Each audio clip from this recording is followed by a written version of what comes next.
I have been thinking a lot about happiness recently and what goes into what I like to think of a happiness pie chart. A lot of times in life, and I think especially as we establish families and relationships and spend more and more time around other people, people can naturally start to get their happiness from those people. And the funny thing is, being around people feels so good, and it's such a good distraction from having to find ways to bring that same happiness all by ourselves. But at the end of the day, and not to sound too morbid for this Sunday morning, but everybody leaves us. At one point or another, everyone is going to exit your life. And life gives us opportunities along the way to practice those kind of losses. And what those losses do is they make it glaringly obvious when you've been deriving, say, 30% of your happiness. The percentages here are not going to matter. It's more of the relative scale between them.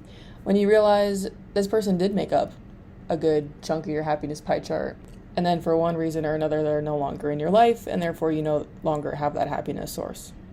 What I have learned in situations like this is to find ways that you can rebuild those percentages that person had, little increments at a time.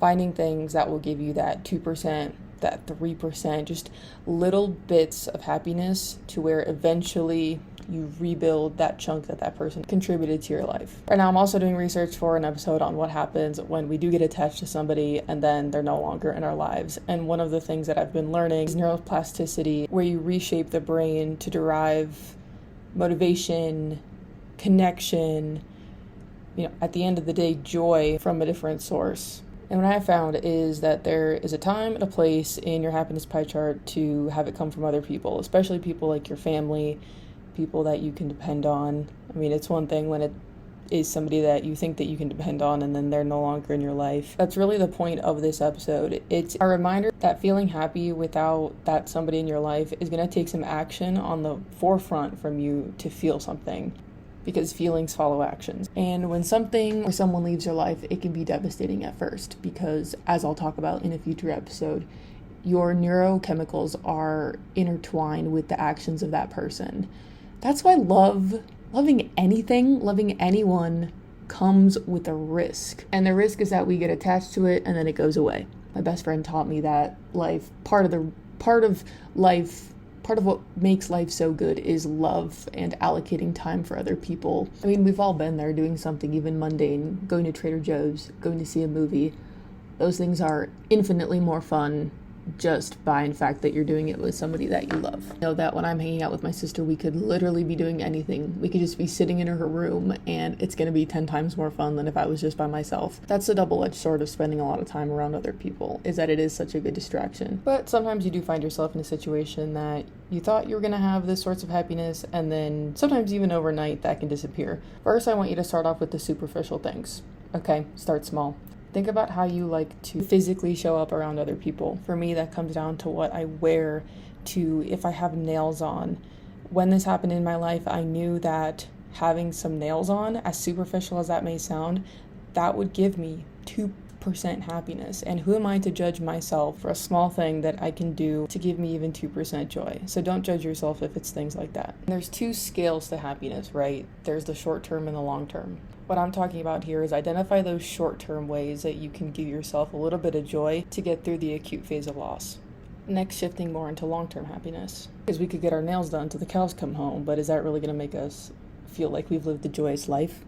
Probably not. So we have to think a little bit deeper here. I talk about this extensively in my first episode, but it's thinking about the narrative that you're writing for your own life. The way I decide every single day what I'm going to do is I have asked myself time and time again, when I'm 80 years old, what do I want to be able to look back on when I'm 25 and say that I've done or that I was working towards? And now more than ever, I'm realizing the value in having those goals that completely are self-motivated and honestly don't depend on a singular person being in my life or not. I'm going to be pursuing them no matter who's in my life. There's two big parts of this idea, and the first is this deep satisfaction you get from pursuit, and the second is this grounding effect in your life. So the reason this podcast is called Pursuit is because I believe long-term, deep, core happiness is a result of our pursuits. And you really think critically about what it is that you want to have achieved. and then you slowly start witnessing yourself achieving that, man, that gives you a core confidence like no other. And part of the reason it's so valuable is that it's a binary. You either ran the marathon or you didn't. You either visited Greece or you didn't. You don't have to feel a way about it. You just know that you did the thing that you really wanted to do.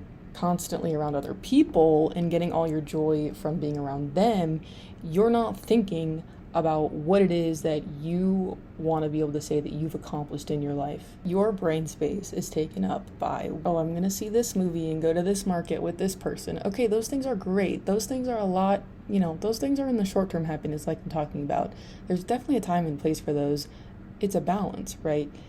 You got to take that time also to think about the long-term happiness that's individual. The second is this grounding effect. In the airport, there are the walkways that are a conveyor belt, where it's just on level ground, but it keeps moving you forward faster if you want to step on it. Establishing a personal goal that you're going to chase after is as if you're creating one of those conveyor belts in your life. Sometimes your dopamine's high, your motivation's high, you are running along that conveyor belt, and it is just perpetually propelling you forward. Other times in your life, you get knocked down. But guess what? That conveyor belt is still moving forward, inching you way closer every single day towards that goal that you've established. When there's been times in my life when a source of happiness suddenly disappeared, I kept showing up for those goals that I had established previously. Even though I was sitting on the conveyor belt, I was still moving forward until I was ready to get back up, stand up, start walking, and eventually start running back on it. Really, what it gives you is a sense of self, and that's so important. It's almost about having a level of detachment from anything or anyone. All you truly truly have is your sense of self, and cultivate that. You want to be the kind of person that wakes up before work and goes for a run or lifts. You want to be the kind of person that volunteers at dog shelters on the weekends. Find ways to build that narrative about your own life that are independent of anybody else. Because sometimes after a loss, it's hard to get that same level of excitement. Because we humans are such social creatures. I've been there. And trust me, when I got used to the norm of having somebody, of course I tried to fill that with somebody else. But then, you know what? I just decided, hey, I need to sit in this feeling. I need to sit in this feeling of not feeling excited until I come up with something that does truly excite me, instead of filling it with another temporary distraction. Only in that space when you're not surrounded by people can you realize that when you wake up at 5 a.m., do homework, grab an energy drink, get to the gym when it opens up at 7, work out, listen to a good podcast, then go to a coffee shop, eat a David protein bar and almonds, and then later take a walk by yourself. Only in that space where you're by yourself and you have to figure out what's going to make yourself happy. Do you actually learn a surefire routine that's going to make you happy? You're going to constantly keep distracting yourself with other people, temporary highs that don't actually cultivate a core sense of long-term happiness. The point of this is there's value in being alone, because it makes you figure out how to add 2-3% to your happiness pie chart. You're going to have so many relationships in this life. You're going to be a wife, a husband, a brother, a sister. The most important relationship you have is with yourself.